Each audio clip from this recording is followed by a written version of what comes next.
Morgan Blake. Entry number 003, The Cold Case of Crying Sarah. Some things are better left forgotten, but once unearthed, they cling to you like a ghost. What if I told you that a seemingly ordinary town story hides a dark secret that's been buried for decades? You might think it's just another tale, another mystery, but this one has a way of staying with you, even when you try to forget. It all began when I was called to reopen a case that had gone cold nearly 50 years ago. The file was thin, just a few yellowed pages and a grainy black and white photograph of a little girl named Sarah Mitchell. She was only 8 years old when she vanished from the small town of Briarwood in the late 1970s. The case had been a dead end from the start, with no leads, no suspects, and no sign of the girl. The local police had done what they could, but after months of searching, the investigation was quietly closed, leaving behind a grieving family and a town haunted by unanswered questions. There was nothing particularly unusual about Sarah's disappearance. Kids went missing all the time, some ran away, some were taken by strangers, and some were simply lost to the vast and unforgiving world. But there was something about this case, something that gnawed at me from the moment I read the report.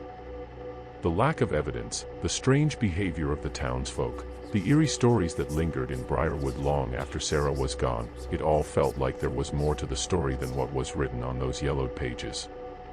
When I arrived in Briarwood, the town seemed almost frozen in time. It was the kind of place where everyone knew everyone, where the days moved slowly, and the nights crept in with a heavy silence. The air was thick with the scent of damp earth and decaying leaves, and the trees, tall and twisted, seemed to whisper secrets to one another in the wind.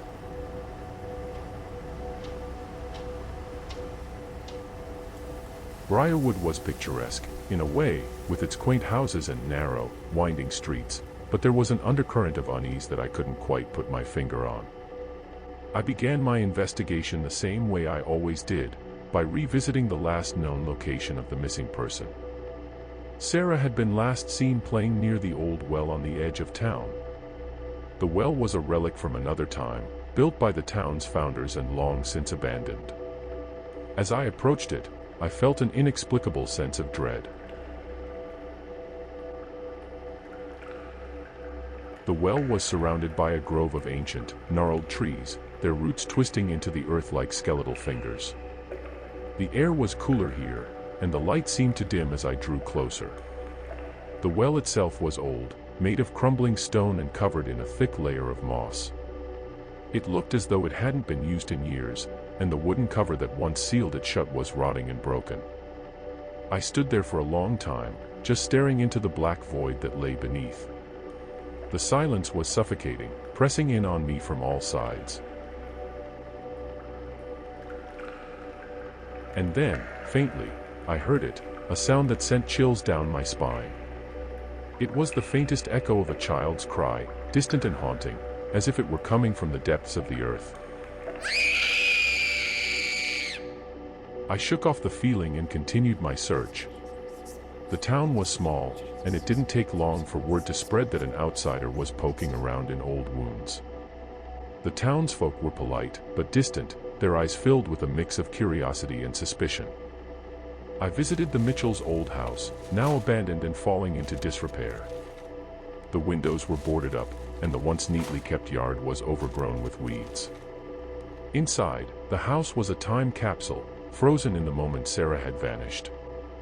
Her room was still filled with toys, a small bed with a faded quilt, and a dresser covered in dust. It was as if the house was waiting for her to return. But it wasn't just the house that felt off. There was something about the town itself, something that didn't sit right with me. As I walked the quiet streets, I couldn't shake the feeling that I was being watched. The people of Briarwood went about their lives, but there was an air of resignation, of quiet despair, that hung over them like a dark cloud. And then there were the stories that had been passed down from generation to generation, whispered in hushed tones after dark. One of the first people I spoke to was Mrs. Hargrove, a woman in her 70s who had lived in Briarwood her entire life. She remembered the day Sarah disappeared as if it were yesterday.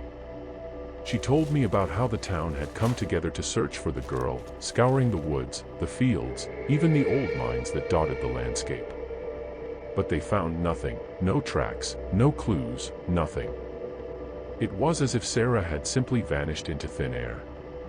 But Mrs. Hargrove had more to say. She spoke of strange occurrences that began shortly after Sarah went missing.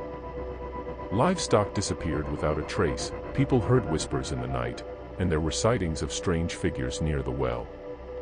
The town's priest, Father O'Malley, had even performed a blessing on the well, hoping to rid the town of whatever darkness had taken root there. But the crying never stopped. Mrs. Hargrove's voice trembled as she spoke, and she made the sign of the cross when she finished, as if to ward off whatever evil she had invoked by speaking of it. Next, I visited old Mr. Harper, the town's unofficial historian. He was a recluse, living in a rundown house on the outskirts of town, surrounded by piles of old books and papers. Mr. Harper was eager to share what he knew, pulling out a journal that had been kept by one of the town's founders. The entries were cryptic, filled with references to the curse of the well and the price of keeping the town safe. It was clear that the well had always been a place of dread, long before Sarah's disappearance. The journal spoke of sacrifices, of things best left undisturbed, and of a pact that had been made long ago, a pact that had somehow been broken.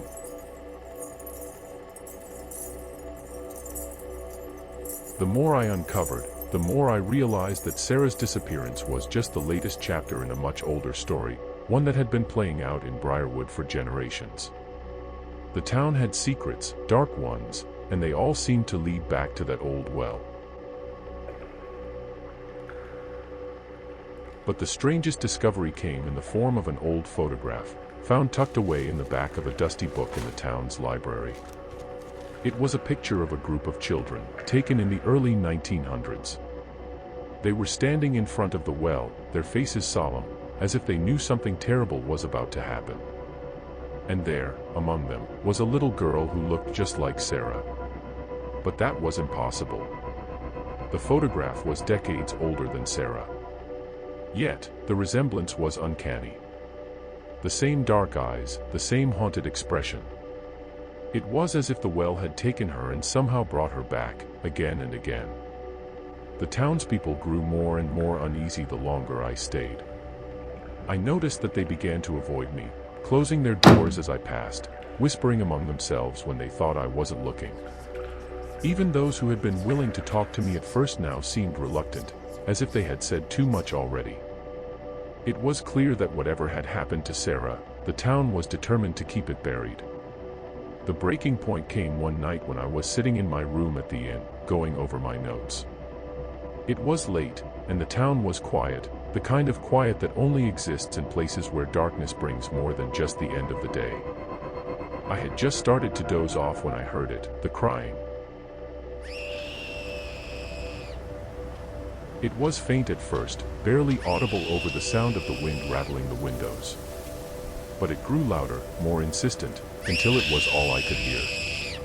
I opened the window, expecting to see nothing but darkness. Instead, I saw a figure standing in the middle of the street, just beyond the reach of the streetlights. It was small, childlike, with long hair blowing in the wind. I couldn't make out the face, but I knew who it was. I knew it was Sarah. I grabbed my coat and rushed outside, but by the time I reached the street, the figure was gone.